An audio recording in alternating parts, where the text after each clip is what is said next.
Normalde Ramazan'da ders çalışmak zor gibi gözükür. Peki birkaç taktikle bu süreci lehimize çevirebilir miyiz?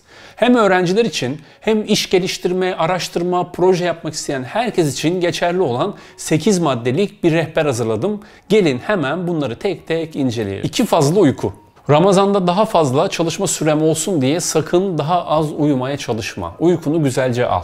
Bir phasic efekt diye bir şey var. 2 fazla uyku. Aslında bunu ayrı bir videoda da çekmek istiyordum ama yeri gelmişken konuşmak istiyorum. Şöyle söyler. Normal uykunu aldığında uyanık kalacağın saatlerin tam ortasında çok kısa süreli uyursan o günü çok verimli şekilde değerlendirmiş olursun. Örneğin gece 12'de yattın, sabah 8'de kalktın. Kaç saat uyudun? 8 saat. Kaç saat uyanık kalacaksın? 16 saat. 16 bölü 2, 8. Yani uyandığın saatten 8 saat sonra yaklaşık öğleden sonra 3-4 gibi bir 20 dakikalık, bir 30 dakikalık bir kestirme yaparsan akşamları modunun düşük olmasını, yorgunluğunu, üzerine ağırlık çökmesini ve uykunun daha erken gelmesini engelleyebilirsin. Yani bu 20 dakikalık ya da 30 dakikalık uyku sabah ya da gece uyuyacağın uykudan çok daha verimli bir uykudur diyor sana. Bunu her zaman kullanabilirsiniz ama özellikle Ramazan'da halk dilinde kestirme dediğimiz, az önce de bilimsel ismini öğrendiğimiz bu 2 fazla uyku çalışmalarınızda size çok yardımcı olabilir. Çalışma takvimini çıkar. Ramazan'ın bir kısmını geçirdin. Bu geçirdiğin sürede çalışmalarından memnunsan zaten aynısına devam et. Ama memnun değilsen bir şeyleri değiştirmen gerektiğini lütfen kabul et. Seni memnun etmeyen bir sisteme aynı şekilde devam edersen o sistem yine seni memnun etmemeye devam edecek. Kafan dağınık olabilir, detaylar seni yormuş olabilir, gündemlerden sıkılmış olabilirsin. Bugün lütfen plan defterine 1. gün yaz ve 1. günden itibaren yepyeni bir sisteme başla. Bu süreçte bitirmen gereken bütün konuları çıkar. Gün içinde çalışacağın saatlerle ilgili kendine güzel bir program hazırla. Birazdan da bahsedeceğim maddelerin sana uygun olanlarını dikkate alarak yeni programına başla. Yemek meselesi. Çok yeme. İftarda orucunu açtığında ya da niyetli değilsen akşam yemeğinde muhtemelen sofraya aç oturduğun için insanın normal olarak çok fazla şey yiyesi geliyor. Halbuki o ilk yediğimiz o kase çorba bizi doyuracaktı. Ama hızlı yediğimiz için o çorbanın kana karışmasını beklemediğimiz için normal ihtiyacımızın çok üzerinde yemek yiyoruz. Bu da sonraki 2 saatimizi neredeyse kilitliyor. Üzerimizde bir ağırlık varmış gibi kendimizi yorgun hissediyoruz. Dolayısıyla hem biraz az yemeye çalış hem de yavaş yemeye çalış. Yavaş yersen zaten az yemiş olacaksın. 2. Akıllı beslen. Eğer kızarmış şeyler ya da şekerli şeyler yersen o akşam zaten o vücuttan performans bekleme. Kızarmış ya da şeker ağırlıklı yiyecekler seni tembel hissettirir. Üzerine ağırlık çökmüş gibi hissedersin ve çok hızlı uykunu getirir. 3. Sahurda yavaş salım enerjisi olan yiyecekler tüketin. Kuru meyveler, yoğurt, granola, yumurta, fındık gibi şeyler yerseniz bunlar vücudunuza yavaş yavaş enerji vereceği için gün boyu açlığı hissetme ihtimaliniz daha düşük olacaktır. 4. Bol su iç. İftardan sonra ya da niyetli olmadığın günlerde az ama sık sık su iç. Kanın sulansın, beyindeki kan dolaşımın artsın, daha iyi düşünebil, daha iyi üretebil. Başlaman gibi durman da zordur. Belki de ilk kez duyacağınız bir şey söyleyeceğim şimdi size. Nasıl bazen bir şeylere başlamakta zorlanıyoruz. O gözümüzde büyüyor. Ona başlamak her dakika daha güç bir hale geliyor. Ona başladığınızda olayın akması gitgide de kolay bir hale gelmeye başlar. Çok çalışan öğrencilerin her ders vaktinde, her çalışmalarına gereken vaktinde çok aman aman zorlanarak derse oturduğunu mu düşünüyorsunuz? Bir zorluk eğrisi vardır. Onun kırılma noktasını döndüğün an nasıl çıkmak zorsa aynı şekilde oradan aşağıya inmek de o kadar kolaylaşmaya başlar. Ama mesele eğrinin işte orasına çıkabilmekte. Geçen hafta bir video atmıştım. Her öğrencinin hayatını değiştirecek 3 alışkanlık diye. Şuraya bir yere koyarım onu. Onu da mutlaka izleyin. Ortamınızı optimize edin. Niyetli olunca ders çalışırken zaten içeride bir şeylerle mücadele ediyorsun. Ortamınız çok sıcak ya da çok soğuk olmasın.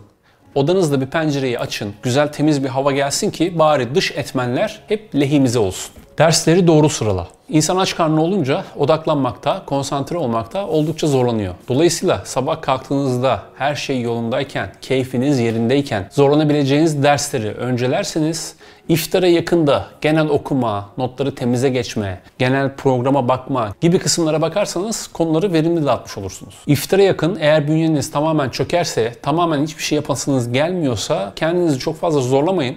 Dersleri bir kenara bırakın ama o vakti de ölü değerlendirmemek adına genel planlarınıza, programlarınıza bakın. Temize geçmeniz gereken şeyler varsa onları yapın. Bir grafiğiniz, çizelgeniz, doldurmanız gereken şablonlar varsa onlarla ilgilenin. Kendinizi geliştirebileceğiniz, bir şeyler öğrenebileceğiniz bir video izleyebilirsiniz. En azından vakti ölü değerlendirmemiş olursunuz. Ailelere de görev düşüyor.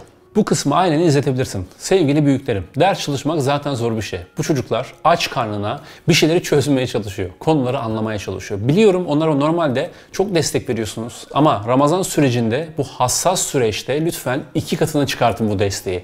Onlara iyi bir çalışma ortamı sunun. Onlara sessizlik sunun, onlara konsantrasyon sunun. Birkaç kez gün içinde gidip ne yaptın, hangi konuyu bitirebildin? Sabah programına bakmıştık hani, orada neredesin? Hedeflerini tutturabildin mi? Kaç saat çalıştın? Kaç soru çözdün? Bugün neler yaptın gibi şeyler sorun. Onların gündemleriyle ilgilenin. Bunu yaparsanız eğer çocuğunuz gerçekten bir ders çalışma ekosisteminin içine girmiş olur ve konsantrasyonu, odaklanması her zaman yüksek olur. Ayrıca yaptıkları ufak tefek başarılarda da gidin onları lütfen övün. Aferin kızım, aferin oğlum. Bu kadar konuya mı çalıştın bu sürede? Bu kadar soruyu mu çözdün bu sürede gibi şeyler söyleyin. Konuyu anlamasanız da bunları söyleyin. Bunlar o çocukları çok motive edecektir. Ayrıca lütfen iftarda, sahurda hazırladığınız yemekleri sadece kendinizin, sadece eşinizin sevdiklerinden seçmeyin. O çocukların sevdiklerinden de bir şeyler yapın. Ve kızartmalardan, çok şekerli yemekler hazırlamaktan ve bizim kültürümüzde olan Ramazan'da bol bol tatlı yemekten lütfen kaçının. Özellikle iftarlarda kızartma ve şekerli ağırlıklı yendiğinde neler olacağını az önce anlatmıştım. Çocuğunuza lütfen sorun. Ve son olarak da lütfen çocuklarınızı iftar öncesi ve iftar sonrası rutinlerinize dahil etmeyin. Yemek hazırladık, yemeği yedik, topladık, televizyon, haberler, diziler, bu rutine dahil olan çocuğun o gün performanslı şekilde ders çalışma ihtimali yoktur. Günlük planını hazırla. Az önceki maddede ne konuştuk arkadaşlar? Bugün bizim 1. günümüz. Bugünden itibaren yeni bir sürece başlıyoruz. Bunun için de kendimize saatlere bölünmüş şekilde bir günlük plan çıkartmamız lazım. Şimdi birlikte örnek bir plan yapalım. Saatleri örnek olarak vereceğim. Sorumlulukların farklı olabilir. Yapman gereken şeyler farklı olabilir. Ortamın farklı olabilir. Buna uymayabilirsin. Ben burada örnek bir plan yapıyorum.